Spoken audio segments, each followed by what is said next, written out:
I'm here along the most popular street in Malacca, Jonker Street. And today we are kicking off the Melaka arc at Calanthe Art Cafe in search of the best laksa.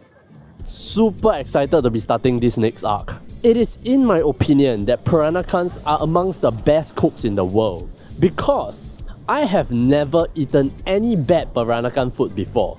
I'm not sure if it even exists. And now I'm in Malacca, home to the Peranakans, originators of the laksa. What is a Peranakan, you ask? Generally speaking, it is an ethnic group brought about by early marriages between the southern Chinese and people of the Malay Peninsula. There are further differentiations and distinctions, but for the purposes of this YouTube video, I shall simplify. Back in the day, Chinese sailors sailed south to the ports of Penang, Malacca and Singapore to trade. While conducting their business, they would notice the local gyats. And then, as predictable as skibidi, the sailors would try to raise them up. The unavailability of the sailors, needing to sail for months at a go, proved too romantic for the locals to handle. So, in an attempt to get them to settle down, they would use local ingredients to cook a dish that the sailors would crave when they miss home. Ingredients that were intended for the nasi lemak or rendang were now made into a noodle soup. Thus, the laksa was born. Although that was not the only thing that was being born, if you get what I mean. Eldrick. What? Close it. Isn't this a classic? Isn't this a classic? Classic. It doesn't get more... I don't have a backup. Let me figure this out.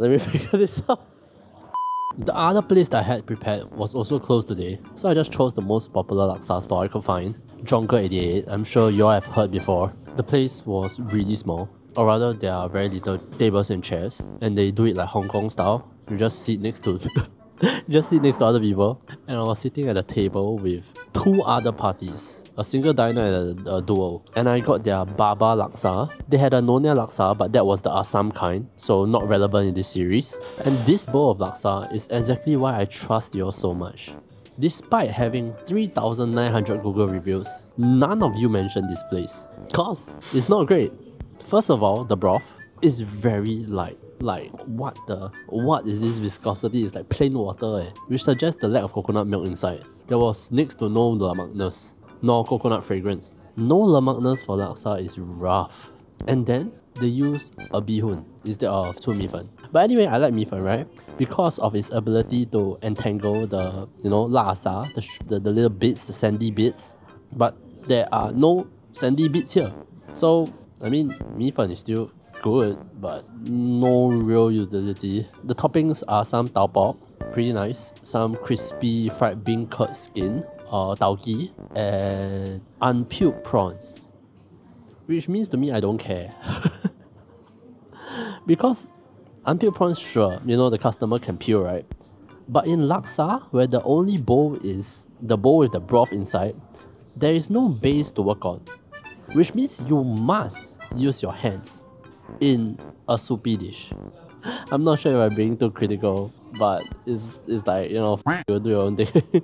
And then out of nowhere, there are raw onions and cucumber. In laksa, cucumbers you still see sometimes, but onion? Am I wrong? But that's not the most impactful one. It didn't have laksa leaves. Surely this is undisputable. I try to explain my preference of noodles online and people are letting me hear it, but the laksa from the most popular street in Malacca, origin place of the dish, doesn't give laksa leaves? Man, if you're not gonna care, I'm not gonna care.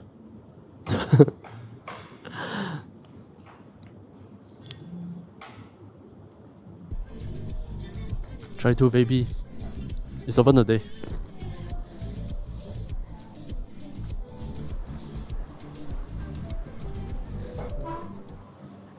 You order by app here, and wow, they have such a cute app. Calanthe has been around here for 19 years now, I believe, and they pride themselves on selling coffee from every state in Malaysia. So like you can see here, it's like Johor Hot, Kedah, Kelantan, Melaka. One might be tempted to just try all of the coffees at one go. Anyway, let's just put in our order. Okay, surprise a bit spoiled. We have a Claypot one coming, but as of now, I don't see a difference. The toppings and the broth look the same. And the turmeric in this laksa is way more, I think. The discoloration on the bihun is so obvious. Anyway.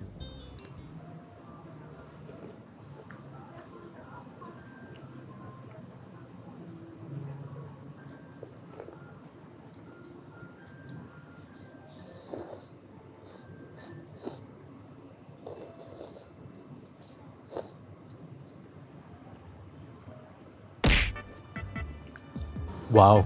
Perhaps the best use of coconut so far in the series. The coconut is so on point in terms of fragrance, thickness, lemakness. It's exactly where I want it to be. It's not so thick that, you know, it doesn't really feel like soup anymore. Nor is it so thin that you don't even feel the body of coconut. Super well balanced.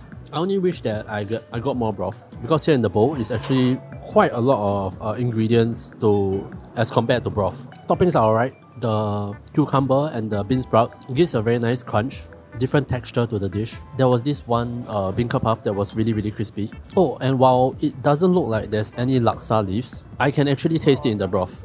Even though I cannot even find it, I consider it to be very important to the profile. A lot of you have been commenting, you know, laksa versus curry, and I personally feel like laksa is a kind of curry, but the one distinction, the most important distinction I feel, is the laksa leaves. That layer of fragrance that it adds to curry, right, is different. But the toppings game could be a little more. When you take away the cockles and the prawns, right, there needs to be some other topping to step up, I feel. There needs to be some sort of attraction that, you know, spikes the appetite a little bit. And here, there are fish balls, fish cakes, you know, egg. Not very interesting. They have this like pickled veggies on the top, or preserved vegetables. And it's a little bit of acidity. I appreciate it though. It works very well in a heavy dish like laksa. Other than that, not much of a miss with the bowl. Okay, let's move on to the Claypot Laksa. You might notice that I haven't added the chili yet. First, let's try if the broth is the same. I highly suspect so. I'm 90% sure it's the same, but because the Claypot is keeping it hotter for longer, it actually tastes a little bit better. I'm always skeptical about the efficacy of Claypots, because the whole idea of Claypot is that other than its heat retaining qualities, is that Claypot is porous. So normally when paired up with a charcoal stove, it is able to absorb that charcoal smell, theoretically. But here I don't really taste charcoal. Nevertheless, I still appreciate it for keeping the heat. I'm always very skeptical when it comes to Claypot stuff outside. You know, a lot of Claypot food outside is just aesthetic. Anyway, the Claypot version comes with mian, which is a kind of egg noodles, I believe. Looks almost exactly like ramen noodles.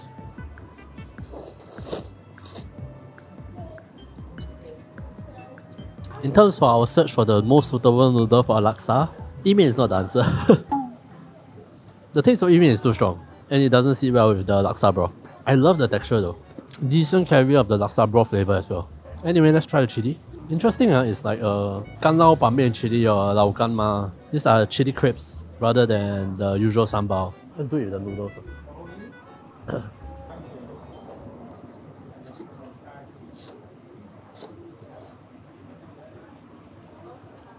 It's really the ganlao ban mian chili. I don't know how I feel about it. It is very spicy, very forward, little bit bitter, but I'm not sure. Personally, I don't think it sits very well with the laksa, but I think some of you might like it. I don't hate it either though. The crispiness is quite enjoyable. Sorry, I need to mention again. I think I understated how good the coconut milk is. I think this is the best. Incredible coconut flavor. Interesting. Let's wrap it up here and find a cafe along Jonker, and I'll see you guys soon.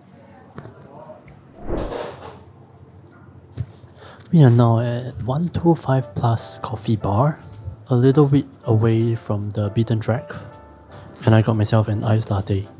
I already know this is gonna be good because the less they give you when it comes to iced latte, the better it usually stays. A singular ice cube too, for lesser surface area so that the melting is slower. Damn. Anyway, recap.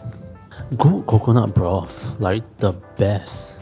The more you drink it, right, the more you think that wow, it is so rich, it is so fragrant. The best aspects of coconut. And earlier I said that the toppings game was kind of weak, right? It's not really fair because the supporting factors are actually done better than usual. You have cucumber and tauge giving crunch, you have your chili crisp, you have pickled vegetables, which is quite a genius addition in laksa. You still have your laksa leaves, but I just couldn't find it. And a variety of ingredients, fish ball, fish cake, tau pork, tauki pork. It just lacks an ace, which can be so many things. Usually it's the cockles, but it can be, you know, breaded prawn, squid, something like exciting. In my opinion anyway, you know, some people are okay with eating laksa just for laksa. I think that having such an ace really changes the dynamic in a good way. There are also other small misses like the yi mian. I don't think it sits well. I'm not sure what ingredient it is, but yi mian has such a distinctive taste. It's like that so mian taste that is really disruptive to the laksa flavor profile. And the fact that the broth is so little is so... On one hand, I appreciate them giving me a lot of ingredients like filling up the bowl, making it look pretty.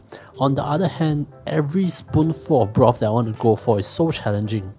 You literally have to press all the ingredients to the side just to get a spoonful. And I prioritize broth more than any other thing else in laksa.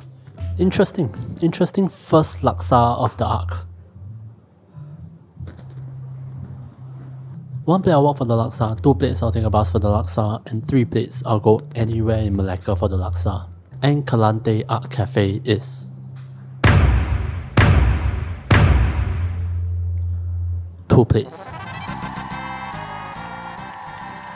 The closest laksa to a 3 plates so far. It was just one more hit away. Most noticeably for me is a star topping. I don't even care if they put steamed chicken in. I'm down. But a lot of the other things, especially the support from the toppings, is very well done. Like how many components are in that bowl? 14. It is interesting how in the initial part of the series I like bihun because of how it's able to entangle the laksa. But now that I have bihun in Melaka, they don't really prioritize the laksa. Like, you hardly see any shrimp bits in the soup, so there's nothing really to entangle. On paper, it looked like the Nyonya Laksa and Singaporean Laksa are very similar, but just eating a few bowls, it is pretty different. But I think still comparable, I think. What do you think? But for now, that's all I have for you guys this time. I'll see you on the next video. Bye!